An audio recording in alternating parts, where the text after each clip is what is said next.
TV in association with Matt King's Gym Up. With me I've got Tony Bellew. We're here at the press conference with David Haye, Tony Bellew. We've just witnessed the fireworks that comes with that. How you feeling, Tony?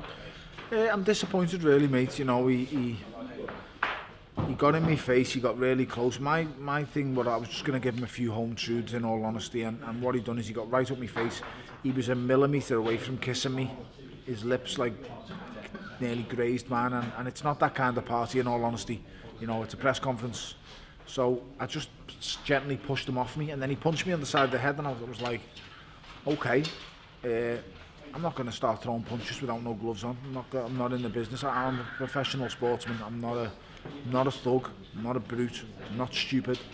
And I had no intentions of doing such things. I just wanted to get him out of my face. It was a shove. And like I say, to throw a punch on me, I'm shocked really that he would drag it to them levels. But it is what it is, mate. You know, I just think I was shocked at how shook he looked. He kept switching on the spot and moving.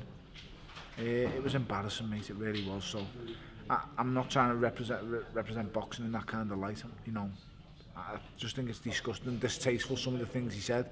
He's talking about leaving me in a hospital bed. There's guys who are in comas right now. There's guys who have suffered brain injuries in boxing recently, and that should not be getting spoke about. Where you're going to leave me in a hospital bed? It's disgusting. You know, you've overstepped the mark there. I've got 3 young kids, and the only reason I fight is to get home safe to them. It's the only thing I can do. It's all I know. And I just found it alarmingly distasteful to say the things he said. It's just disgusting. So you've been the WB, you are the WBC champ at cruiserweight. Yes. How are you finding going up to weight and keeping the weight on for heavyweight? I'm 16 stone right now, so it's not really an issue. I'll come in light. I'll come in trimmed right down for the fight.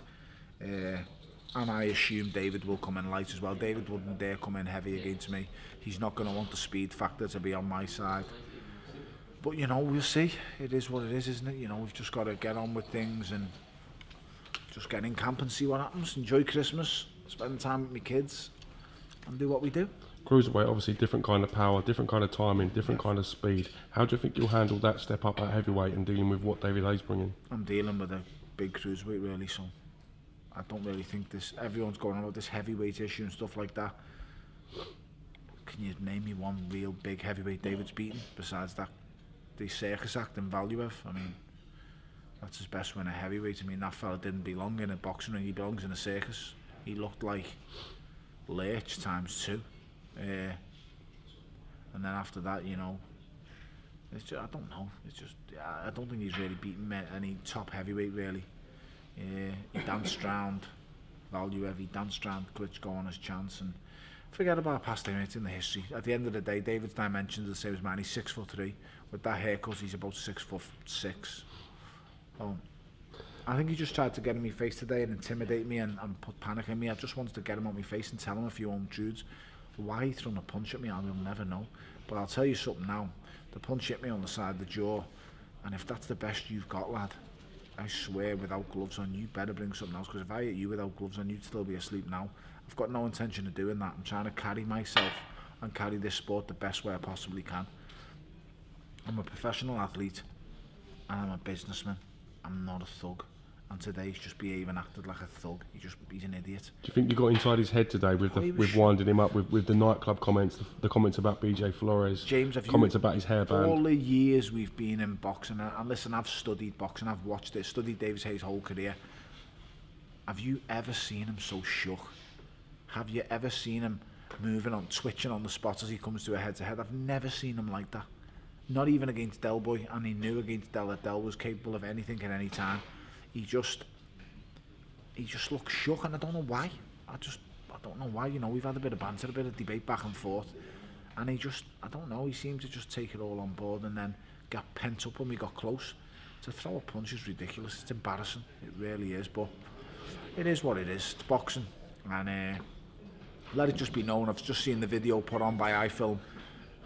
I did not throw any punches, and you'll see it on the camera. One man throwing a punch, it wasn't me.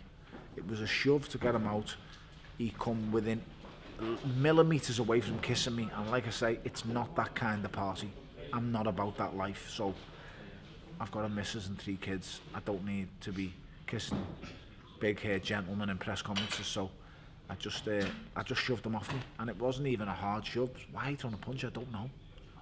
Was you taken back about how much he went into Eddie Hearn and ripped into Eddie Hearn today? Because Yeah, that shocked me because that came out a bit of a bolt out of the blue. I think it might be a bit of jealousy, you know, because Eddie's a good businessman, isn't he? And he's wise and clever with his money and investments, and I just don't think he's being as wise as he is. So I think that annoys him really. So I don't know. It is what it is. I'm shocked. I just thought it was wrong to just dig Eddie out like that. And listen, I'm no saviour, and I don't know. I'm not saying Eddie's the saviour of boxing or he's the greatest person in the world, because that's not fair. But to just dig a man out like that, we're here to talk about me and David, not David and Eddie. And David looks like he's took it personal, because the fact is, David wanted to do this fight without Eddie. He wanted just me and him to do it.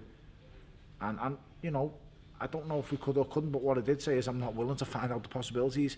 Eddie Hearn's been loyal to me, stood by me, and I stand by him.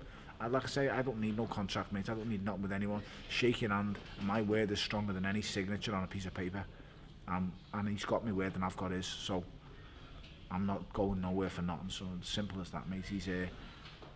I just thought it was wrong. You know, fella's an innocent fella, and you just don't need to do what he done today. It was absolutely pathetic to rip into him and to goad him the way he did. It's absolutely wrong. And listen, but to be fair, Eddie's not soft. He seemed to defend himself quite well, really. And he seemed to get very vocal. I think them boxing classes he's doing with Simsy, or the boxing training he's doing with Simsy, seems to be paying off, because his confidence is shooting up. I might get him in for some sparring, to be honest. He's big enough for the heavyweight. He's got the dimensions. Yeah, he's got too big a dimensions. Quite finally, you've got unshakable confidence in yourself. Yeah. Do you think people were wrong for writing you off time before this fight? Let them, mate. It means nothing, really, does it? What does it really mean? I got wrote off against Maccabi. I've been wrote off my whole career. I've been getting told I'm British level my whole career. Funny enough, I'm British, Commonwealth, European, World Champion. I've fought at the greatest place you could ever wish a fight, at Goodison Park. I've made movies. I've lived the dream. My life. If you'd have told me I'm going to do the things I've done in my life 2, 3, 4, 5 years ago, I'd have told you you're absolutely insane. I've lived an unbelievable life, and I'm giving me kids an unbelievable life, and that is all that matters to me. Everything I give them, 3 kids and the missus, that is all that matters to me. Don't worry, guys, I'm on it. That's all that matters. All that matters in this fight is I get home safe to my kids on March the 4th. The second most important thing is I knock him out, and I knock him out, there's a new king in town, there's a new sheriff in town, there's a new king, there's a king of boxing. When I knock him out, it's as simple as that. Simple as that. Thanks, Tom. Catch you soon. Thank you, mate. Thanks.